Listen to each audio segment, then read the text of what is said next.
हाँ जी, नमस्ते। कैसे हैं आप? मैंने कहा छोड़ो कल की बातें, कल की बात पुरानी, नए दौर में लिखेंगे हम मिलकर नई कहानी, हम हिंदुस्तानी। आप सोच रहे होंगे भाई नीतीश भाई को क्या हो गया? ये आज हिंदी फ़िल्मों का जो गीत है वो क्यों दोहरा रहे हैं? इसका कारण है।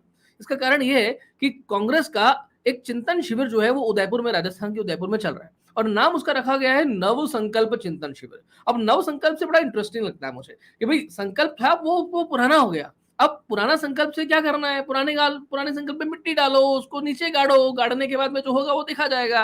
अब अपन नया संकल्प करेंगे, नव संकल्प करेंगे। इससे मुझे पता है क्या लगा? जैसे कि फ़िल्में आती है ना, धूम आई, फिर धूम 2 आई, फिर धूम 3 आई, इसलिए पहले संकल्प किया था, फिर नव संकल्प किया, इसके बाद में अब डबल नव संकल्प करेंगे, ऐसा कुछ करेंगे, लगातार करते चले जाएँगे। और इस नव संकल्प शिविर का कारण क्या है? मैं आपको बताता हूँ। बहुत स्पेसिफिक कारण है, बहुत इंटरेस्टिंग कारण है। ये सोनिया गांधी का भाषण होना, आज उसके बाद में ग्रुप मीटिंग्स होना, ये सब तो दिखाने वाली बात है। बेसिकली रीजन है राहुल गांधी। जी हाँ, राहुल गांधी। और वो रीजन ये है कि अगली बार यानी कि 2024 में राहुल गांधी को लोकसभा चुनावों के लिए लड़ाना कहां से है?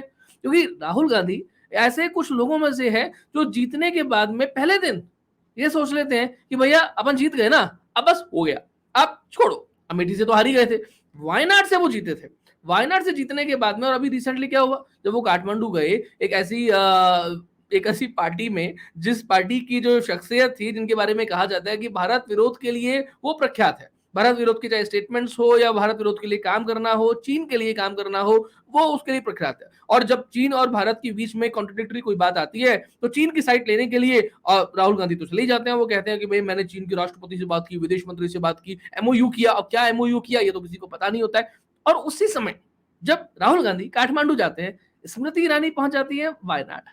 अब वायनाड जैसे ही वो पहुंचते हैं तो भैया वो तिलमिला जाते हैं, यार ये वायनाड भी चली गई। अब हालांकि ऐसा लगना लगा कि भाई क्या स्मृति ईरानी वायनाड से चुनाव लड़ेंगी, तो स्मृति ईरानी ना का कहना है कि भाई मैं अमेठी को नहीं छोड़ सकती, जैसे राहुल गांधी ने छोड़ दिया था। राहुल गांधी ने अमेठी को छोड़ दिया, राहुल गांधी वायनाड को भी छोड़ देने वाले हैं। राहुल गांधी ने वायनाड का चयन क्यों किया था? सीधा सीधा सी रीजन था कि भैया मुस्लिम आबादी बहुत ज्यादा है, राहुल गांधी को वहां पर वोट मिल जाएंगे, केरल की सरकार है। लेकिन आज की स्थिति जो है वो थोड़ी अलग है। वायनाड के बारे में आपको मालूम होना चाहिए, भारत के जो सबसे 115 ऐसे जिले हैं जिन्हें सबसे अति पिछड़ा जिला माना जाता है, उनमें वायनाड एक है। केरल में 4.5 लाख की आबादी है आदिवासियों की, और उन 4.5 लाख की आबादी में से 1.5 लाख की आबादी अकेले वायनाड में रहती है। ऐसे लोग हैं वहां पर जिन्हें ये प्रधानमंत्री की जो आयुष्मान योजना और कई सारी योजनाएं जो आती है ना, उनका योजना को क ख ग भी नहीं मालूम है। ऐसी संख्या वायनाड में है, और ऐसी संख्या के बारे में अब राहुल गांधी वहां पर जाके क्या करेंगे?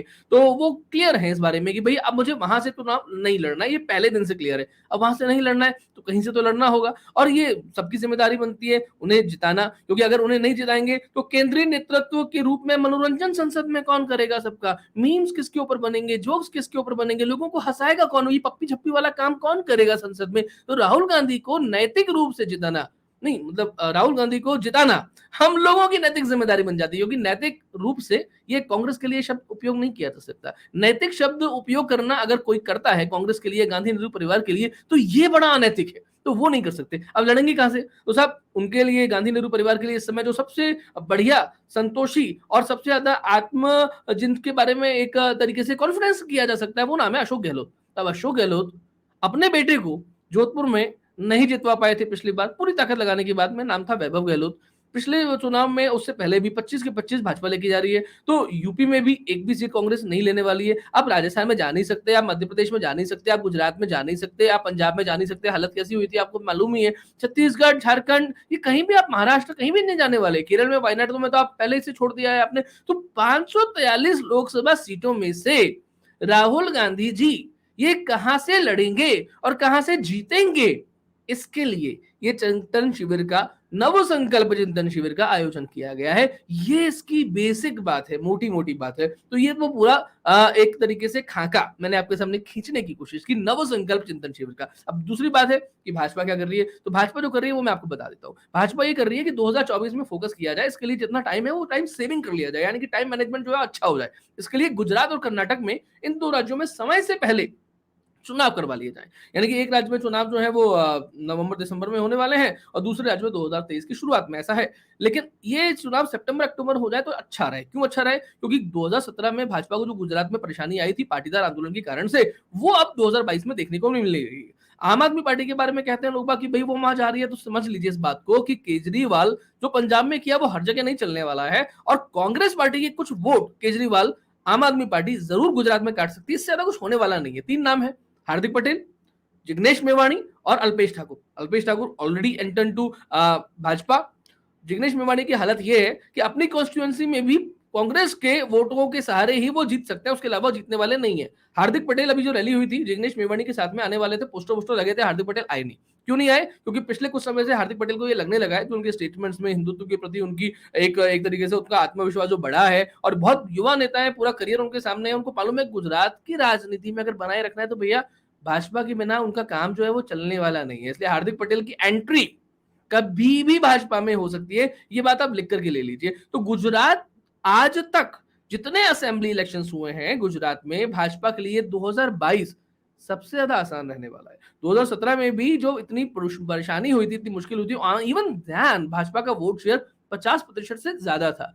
2022 में भाजपा को मालूम है कि उन्हें कोई समस्या नहीं, और इसी समस्या के नहीं होने के कारण से जो उन्हें मालूम था, फीडबैक के आधार पर ये पार्टी चलती है, सरकार चलती है, पूरा नेतृत्व परिवर्तन उन्होंने कर दिया। वरना आपको लगता है कि चुनाव से एक साल पहले क्या कोई किसी राज्य का पूरा नेतृत्व परिवर्तन कर दिया जाएगा? मुख्यमंत्री से लेकर के पूरा मंत्रिमंडल चेंज करना, ये केवल और केवल भाजपा कर सकती है, तो उन्होंने कर दिया। अब दूसरी बात आती है कर्नाटक की। येदियुरप्पा को हटा करके जिन्हें मुख्यमंत्री बनाया गया, लिंगायत समुदाय। लिंगायत समुदाय जो है वो बहुत क्रिटिकल समुदाय है, और जिसके साथ में जाता है उसकी सरकार जो है वो बनने के चांसेस बढ़ जाते हैं। और जिस तरीके से अपमानित करके लिंगायत समुदाय के लीडर को कांग्रेस ने निकाला था, उसके बाद में लिंगायत समुदाय कभी भी कांग्रेस के साथ में गया नहीं, यानी कि वो फिट है भाजपा के साथ में हर तरीके से। बीएल संतोष वहां पर गए थे पिछले कुछ समय पहले, और उन्होंने ये कहा भी, क्योंकि कुछ भ्रष्टाचार के आरोप वगैरह लगे हैं, कुछ लोगों की नाराजगी है, तो बीएल संतोष ने वहां जाकर के कहा कि नेतृत्व परिवर्तन किया जा सकता है। और ऐसा लगता है कि शायद कर्नाटक में भी कुछ नेतृत्व परिवर्तन किसी तरीके से कर दिया जाए, क्योंकि उन्हें मालूम है कि कांग्रेस जो है वो अंदरूनी कलह से जीत रही है, इसलिए कांग्रेस का कोई रीजन नहीं बचता है। जेडीएस जो है उसकी हालत इस समय कर्नाटक में बिल्कुल भी सही नहीं है, इसलिए भाजपा के पास में चूंकि हिंदुत्व का मुद्दा कर्नाटक में अच्छा चल रहा है, अच्छे तरीके से हिंदुत्व का भाव जो है कर्नाटक में बढ़ रहा है, और साथ साथ में भाजपा के प्रति भी भाव कर्नाटक में थोड़ा आगे बढ़ा है, इसलिए भाजपा को कर्नाटक में कोई खास समस्या किसी तरीके से आने वाली है नहीं। तो अब उन्हें क्या चाहिए कि कर्नाटक को और गुजरात को, दोनों को जल्दी से नक्की करें, पक्की करें, और उसके बाद में दक्षिण भारत पर फोकस करें। अगला द्वार दक्षिण भारत में कौन सा हो सकता है? नाम है तेलंगाना। तो तेलंगाना पर फोकस करें, और उसके बाद में उसके साथ साथ में 2024 पर फोकस करें। राष्ट्रपति और राष्ट्रपति के चुनाव आने वाले हैं, कौन दो नाम हो सकते हैं? डेफिनेटली ऐसा लगता है कि इन दोनों में से कोई एक नाम दक्षिण भारत से जरूर होना चाहिए। और ऐसा भी लगता है कि जिस तरीके से पंजाब में पिछले कुछ समय में भारत के प्रधानमंत्री नरेंद्र मोदी जी ने जो दिलचस्पी दिखाई है, हालांकि पंजाब में चाहे कुछ नहीं हुआ हो, अकाली दल के प्रकाश सिंह बादल जो हैं वो जरूर इस रेस में थे, लेकिन अकाली दल ने तो उनसे रिश्ता तोड़ लिया, इसलिए वो उनका चांस तो कट गया, उनका पत्ता निकल गया, कट गया उनका पत्ता।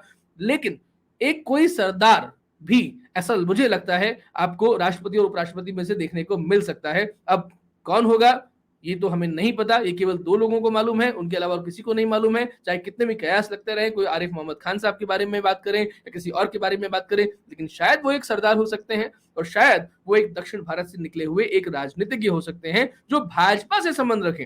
विदाउट भाजपा वाले तो वो खैर कोई हो ही नहीं सकते। ये समय बताएगा। तो 2022 बहुत इंपॉर्टेंट है, बहुत महत्वपूर्ण है। तो कांग्रेस क्या कर रही है? राहुल गांधी के लिए एक सीट ढूंढ रही है, और भाजपा क्या कर रही है? 2024 के लिए जमीन तैयार कर रही है। राष्ट्रपति उपराष्ट्रपति के लिए नाम अपने अंदर सोच चुकी है, ऐसा मुझे लगता है। आज के कार्यक्रम के लिए इतना ही। चैनल को सब्सक्राइब करें, वीडियो को लाइक और शेयर करें, और इस अभियान में अगर आपको लगता है कि हम कुछ ठीक काम कर रहे हैं तो हमें सहयोग जरूर कीजिएगा। नमस्ते, जय हिंद, वंदे मातरम, भारत माता की जय।